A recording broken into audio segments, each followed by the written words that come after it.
Hey, welcome back, everybody. Thank you for sticking around. We're going to just kind of break down the RNC because, okay, here's the Doc and Lefty, just age-old tradition on Doc and Lefty is to kind of really poke fun at the Republican Party for the most part because especially since we've been doing this almost a little over 4 years now, the last 4 years Republicans have been kind of in tough shape. Yeah. As a party, and that's not an unfair thing to say. The Democrats are as bloated and as cumbersome as the Republican Party in the 80s before that Democratic insurgency in the 90s, and so I have some concerns about that, especially statewide office. The bench here in Iowa for Democrats is pretty thin. Embarrassing. Yeah, it's pretty tough. You know that better than me. But it's always so. Before we get to the disaster that the first couple of days of right before the DNC started, and then the first rough day of the National Convention. Let's break down Ted Cruz's speech. I'll tell you, he like we talked about. I'm 100% with you. I think Ted Cruz is going to be what Bernie wished he could do, what everybody else wished they could do. The Ron Paul folks. Mm-hmm. He's going to say, "I'm not endorsing him. I'm running again in 2020." He's banking, like you said earlier, that. Trump's going to lose. Safe bet. I don't know. I'm not the biggest optimist on Mr. Trump winning. But I'll also tell you this. I think there is a very, very large fraction of our party that's not going to vote for Donald Trump. And I know elected officials that are personal friends of mine that have told me they're not voting for Trump. They're going to stay out of the mix. Yep. But they're not. They will help Grassley. They will help David Young. They will help me. They will help whatever, all the way down the ticket. But they will not vote for Donald Trump. So do you see in Iowa that the Trump drag on the down party is not happening? No, there's no dragging. 1 or 2 points maybe you might get that. But you remember one thing: Republican base shows up every time. They show up for Grassley, that is for sure. And I'll say this, when Clinton destroyed Iowa in the second term in 96, Senate Republicans won 6 seats, in the House gained 5 Republicans. They show up, and Iowa's in play for Trump and Clinton at this point. But so Cruz, like my thought on Ted Cruz is that he sees himself, and call it what you want, but he sees himself as the standard bearer for the conservative movement. He sees himself as the embodiment of what it means to be a true conservative. I know, and I get as itchy about that kind of characterization as people saying that Bernie Sanders is the true liberal, right? So that doesn't exist. There is no true liberal, no true conservative, but he's espousing these conservative principles, and I think that the trap he's going to find himself in, because he's setting himself up for 2020. Mm-hmm. He's still in the mix. He still wants to have a national profile, but he's going to run again in 2020 because he's betting Donald Trump loses. And I would not put it past him to primary Trump if Trump wins, just like Ted Kennedy did to Jimmy Carter. I wouldn't put it past Ted Cruz. I think he's got the moxie to do something like that. And Ted Cruz can answer the question, why are you running for president, unlike Mr. Kennedy. Yeah, that's exactly right. So I think that's probably at least that's, if I'm going to psychoanalyze him, I think that's a large part of what he thinks he's trying to do. My concern for Ted Cruz, such as that I have concerns for Ted Cruz, is... Doesn't it feel good? Does it hurt a little bit? Well, no, I'm concerned about people. Okay. You're a Democrat guy. Yeah, I worry about folks. I don't, maybe the solutions are bad, but it comes from an honest place. But no, I think that Ted Cruz is betting that the Republican Party that he is envisioning being the standard bearer for is the same Republican Party as it was back in 2000, 1998, 1996, and it's not.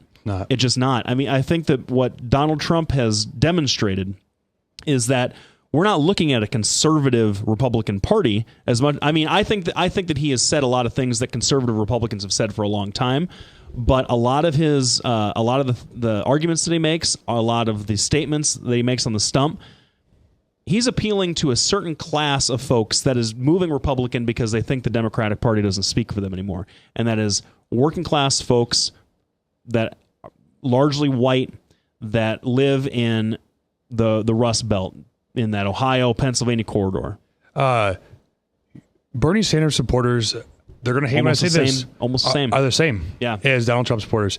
And I know it's sad, but those are the people that lost their jobs, the Maytag leaving to big corporations, the steel factories going to China, you name it. Those are the people who lost jobs. And that's what they care about. I mean, you could talk about everything else. They don't care. What they care about is their job's not here anymore. And they had a good job and they're sad about it. So I get the angry, but they don't care. People are like, well, you like Trump for everything else. They don't care about that. This is the issue they care about. Well, and that's why the certain faction of the Bernie folks that will never vote for Hillary, that probably won't vote for Trump, but they're a single issue, and it's this, trade deals as it relates to wages, as it relates to jobs in a sector of this economy, frankly, that is not coming back. When you hear a Democrat say this, and you hear Bernie Sanders argue this, you hear Donald Trump argue that this great manufacturing giant that the United States used to be back in the 50s and 60s is going to magically come back. Not with American companies. You're seeing China invest manufacturing in this country. That's what's going to happen. Chinese companies are going to come and hire American workers eventually, because as much as some Democrats and some Republicans might hate it, globalization is a real thing.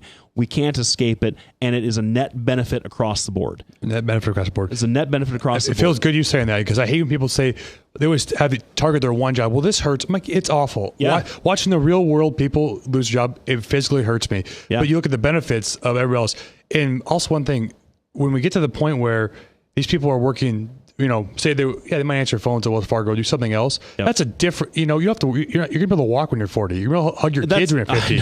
I have construction workers that are in my family that are 50 years old. They can barely walk out the stairs. I know. And I'll tell you what, absolutely. I've got a friend whose dad has been a concrete guy his entire life. Great job for him. They have benefits. Mm-hmm. He can't hear. Nope. He's like 51. Can't hear. His knees are shot. His back is shot. He's not in the best shape just physically, but he would be in a lot better shape if he were working a different kind of job. And so my prescription for that, this is where you and I are going to part ways, is that these sort of more service-oriented jobs, these more sort of highly skilled, maybe more education is required for the kinds of jobs that we're creating now in this country, need to organize, need to unionize, need to get together. Now, that's a more liberal idea. But I also had breakfast with Master Builders of Iowa, and they're teaching classes on this every day. And when the unions and Master Builders, and then ABC, which is in my district, Associated Business and Contractors, come together because the shortage of workforce is there. Yep. That's it's kind of like the road funding in the federal government when they all came together. Yeah. When they openly realize that doesn't happen a lot. They go, we realize how weird this is for you guys to see, but they want the skilled labor. So going to get your 2-year degree at DMAC and learning a skill like welding, or more, not just pouring concrete, but something a little more. Don't get me wrong, pouring concrete is a great profession. A lot of friends do it. Yeah, it's hard. It's hard work. But I'm saying that something like, get the trades, wherever that may be, where it's a little different skill. My cousin does it. He's a steam fitter over the nuke plant in Omaha. And I'll tell you what, that's a skill that's very valuable, because no one can do it. He's like, I have work forever because the bench is so short. I'm behind. So. And the biggest failing of the Democratic Party in that regard for those kinds of voters is that we didn't appreciate, as the Democratic Party moved more into free trade is good, moved more into corporations are not evil things, moved more in, just by definition, moved away from some of those Roosevelt, Johnsonian, LBJ kinds of concerns, and started embracing more, especially when they started embracing more of the minority vote, and had softened their stance on immigration. We weren't sensitive to that classic Democratic lunch pail voter, and they're migrating in droves to the Republican Party who's speaking to them. Yeah, we are. That's the issue.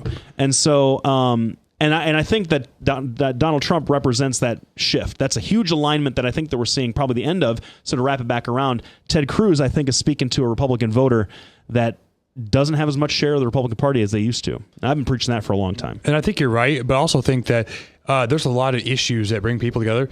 You know what it takes to be a Ted Cruz purist conservative? I'm about as conservative libertarian as you're going to find in the Iowa House, but I'm also way libertarian. But there's issues that you go at the door, somebody goes, Jake, are you a conservative? You libertarian? I said, well, ask me an issue. I'll tell you. Because some of them I just don't care about. All the time, are you taxes? Yeah, we overhaul the tax code completely. This issue, that issue. But other ones, I'm like, yeah, I'm actually a little more liberal here, a little more. But I'm not a purist in every issue, but I'm pretty conservative. People, no one's going to say, Jake, yeah, big, but we're going to call it. So I think that being a purist doesn't make any sense when we have to pass a law. No, it's the art of the compromise. It's a democracy. We all got to work together. We all got to try and make the country better. Speaking of making the country better, we're going to make the show better by talking about our sponsors some more. We've got Des Moines Anesthesia, 515-574-6442. They do anesthesia services, pain management. They are that is an industry that Iowa could use more of, but these folks are great. They're in Fort Dodge, and I think they got an office still in Des Moines. Halo Capital, Des Moines InterestRates.com, Levinas Law Firm, Petroche and Associates, me and my friend Dr. Pat Petroche, respectively. Just give them a call. Check them out. See what you can make use of the sponsor of the show, because without them and without you, the listener, we can't do what we do, as my good friend Pat Petroche would like to say. We're coming back. We're going to talk about the DNC, because that's when things, no offense to the Republicans, get a little bit more fun. Democrats, their convention, a little more interesting. So we'll be right back.